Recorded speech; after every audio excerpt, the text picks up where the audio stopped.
नए कृषि कानूनों के विरोध में शुरू किसानों के आंदोलन को लेकर आज सुप्रीम कोर्ट में सुनवाई टल गई। सुप्रीम कोर्ट ने कहा कि वो किसानों का पक्ष जाने बिना कोई फैसला नहीं लेंगे।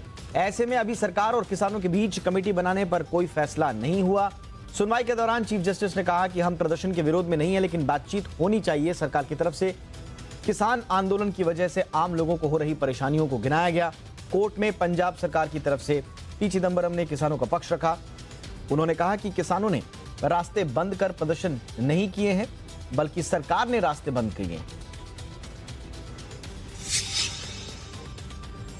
किसानों का आंदोलन 22वें दिन भी जारी है। अब भी हजारों किसान दिल्ली की सीमा पर अपनी मांगों को मनवाने के लिए बैठे हुए हैं। किसान सिंघू, टिकरी और गाजीपुर बॉर्डर पर जमे हुए हैं। आंदोलन में अब खाप पंचायतें भी शामिल हो गई हैं।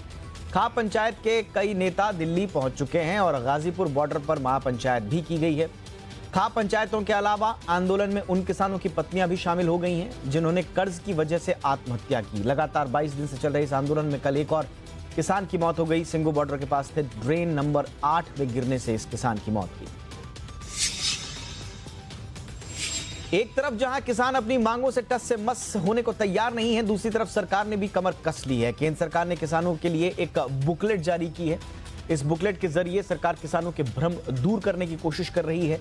इसके साथ ही सरकार की तरफ से क्या क्या योजनाएं किसानों के लिए शुरू की गई हैं, ये सारी जानकारियां बुकलेट में हैं। कृषि मंत्री नरेंद्र सिंह तोमर ने कहा कि कई जगहों पर किसानों के बीच नए कृषि कानूनों को लेकर भ्रम फैलाया जा रहा है।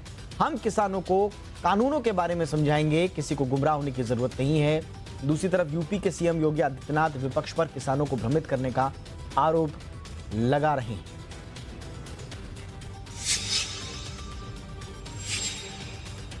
प्रधानमंत्री नरेंद्र मोदी और बांग्लादेश की पीएम शेख हसीना ने भारत बांग्लादेश वर्चुअल समिट में शिरकत की।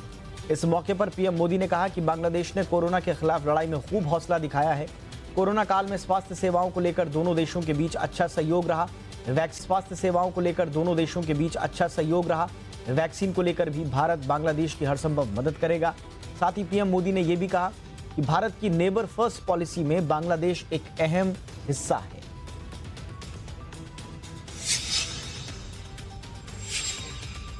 पश्चिम बंगाल में बीजेपी अध्यक्ष जेपी नड्डा के काफिले पर पथराव के बाद गृह मंत्रालय ने बड़ा फैसला लिया है। गृह मंत्रालय ने लापरवाही के आरोप में बंगाल के 3 आईपीएस अधिकारियों की जिम्मेदारियां बदल दी हैं। इन्हें केंद्र में तैनात कर दिया गया है। ऐसे में केंद्र सरकार और पश्चिम बंगाल सरकार में एक बार फिर से टकराव बढ़ सकता है। सीएम ममता बनर्जी ने इस मामले पर कड़ी प्रतिक्रिया दी है।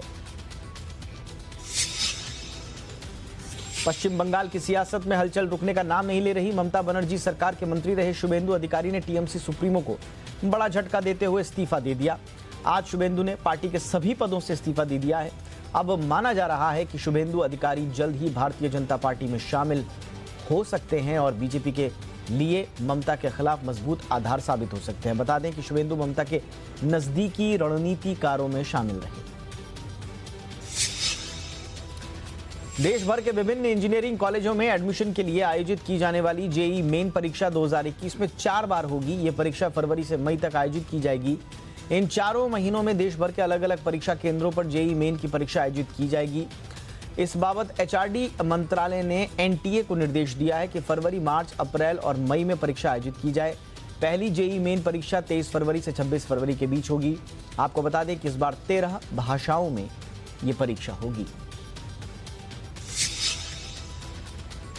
निलंबित डॉक्टर कफील खान की रिहाई के मामले में उत्तर प्रदेश सरकार को बड़ा झटका लगा है। सुप्रीम कोर्ट ने डॉक्टर कफील खान के खिलाफ एनएसए की धाराएं हटाने के खिलाफ दाखिल यूपी सरकार की याचिका खारिज कर दी है।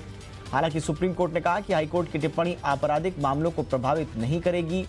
आपको बता दें कि इलाहाबाद हाईकोर्ट ने 1 सितंबर को डॉक्टर कफील को तुरंत रिहा करने का आदेश दिया था। इलाहाबाद हाईकोर्ट के आदेश सुनाते हुए कहा था कि एनएसए के तहत डॉक्टर कफील को हिरासत में लेना और हिरासत की अवधि को बढ़ाना गैर कानूनी है।